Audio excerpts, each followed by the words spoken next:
शांताकारं भुजंगशयनं पद्मनाभं सुरेशं विश्वाधारं गगनसदृशं मेघवर्णं शुभांगं लक्ष्मीकान्तं कमलनयनं योगिभिध्यानगम्यं वन्दे विष्णुभवभयहरं सर्वलोकैकनाथं।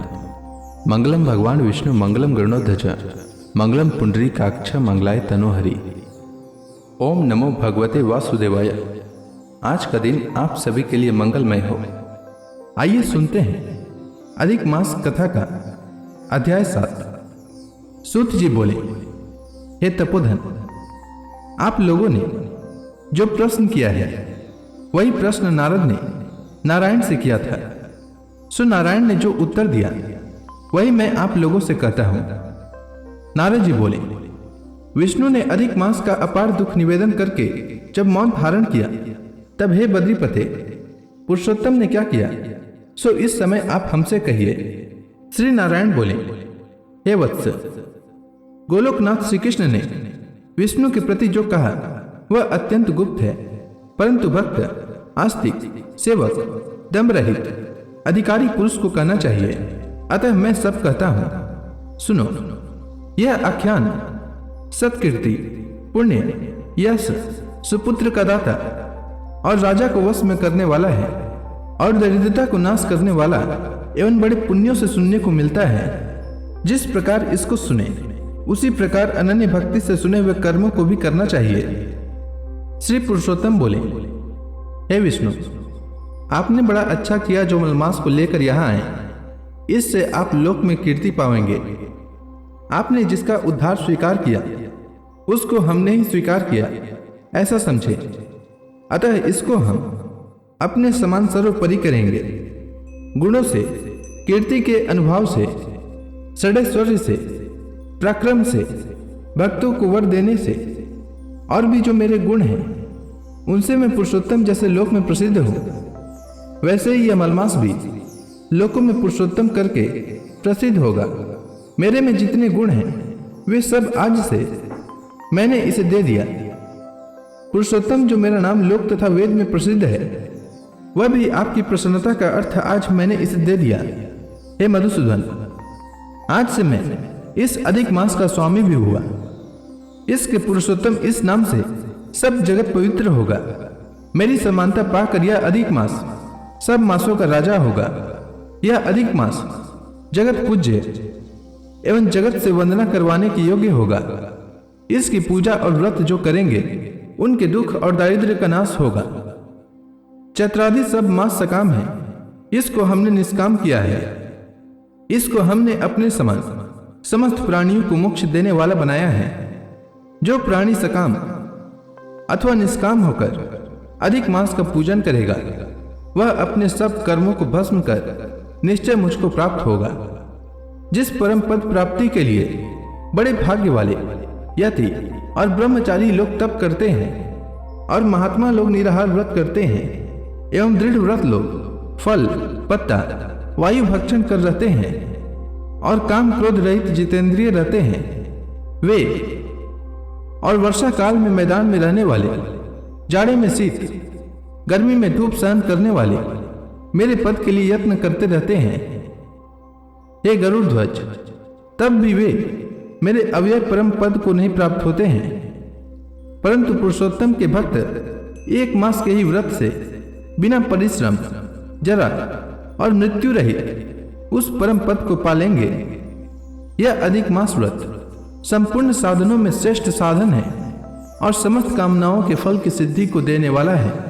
अतः इस पुरुषोत्तम मास का व्रत सबको करना चाहिए। हल से खेत में बोए हुए बीज जैसे करोड़ों गुना बढ़ते हैं, तैसे मेरे पुरुषोत्तम मास में किया हुआ पुण्य करोड़ों गुना अधिक होता है। कोई चातुर्मास आदि यज्ञ करने से स्वर्ग में जाता है, वह भी भोगों को भोग कर पृथ्वी पर आ जाता है।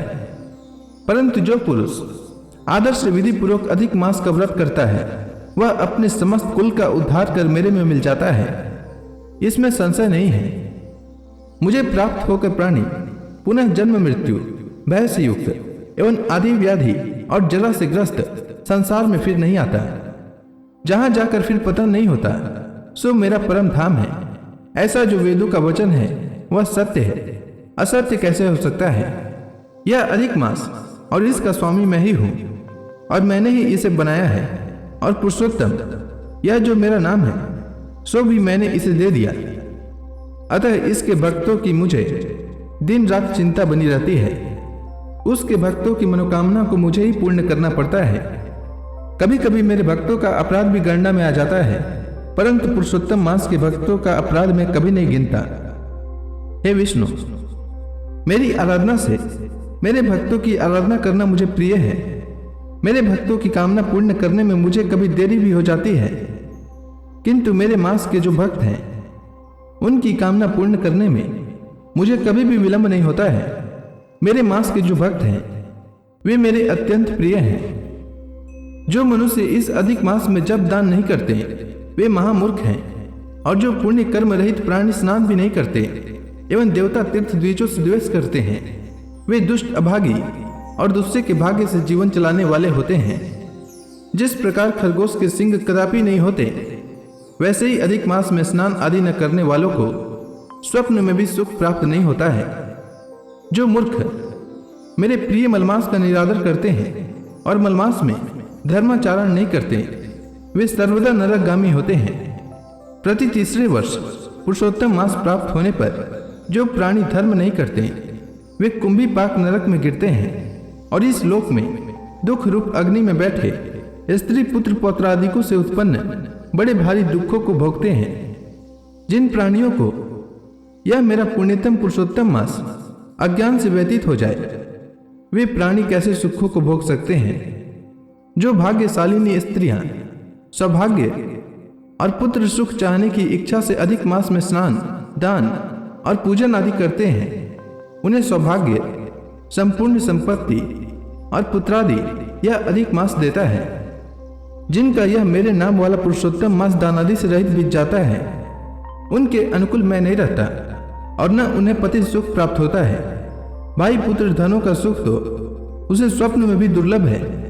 अतः विशेष करके सब प्राणियों को अधिक मास में स्नान, पूजा, जप आदि और विशेष करके शक्ति के अनुसार दान अवश्य करना चाहिए। जो मनुष्य इस पुरुषोत्तम मास में भक्ति पूर्वक मेरा पूजन करते हैं वे धन, पुत्र और अनेक सुखों को भोग कर पुनः गोलोक के वासी होते हैं। मेरी आज्ञा से सब जन मेरे अधिक मास का पूजन करेंगे। मैंने सब मासों से उत्तम मास इसे बनाया है, इसलिए अधिक मास की चिंता त्याग कर हे रमापते आप इस अतुलनीय पुरुषोत्तम मास को साथ लेकर अपने वैकुंठ में जाओ।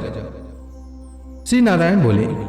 इस प्रकार भगवान श्री कृष्ण के मुख से रसिक वचन श्रवण कर विष्णु अत्यंत प्रसन्नता पूर्वक इस मलमास को अपने साथ लेकर नूतन जलधर के समान श्याम भगवान श्री कृष्ण को प्रणाम कर गरुड़ पर सवार हो शीघ्र वैकुंठ के प्रति चल दिए। तो इसी के साथ यह अध्याय समाप्त हुआ। इसके आगे की कथा मैं कल के अध्याय में सुनाऊंगा। तब तक के लिए भगवान हरि का नाम लेते रहे। तो प्रेम से बोलिए भगवान विष्णु की जय, श्री कृष्ण भगवान की जय, समस्त देवी देवताओं की जय।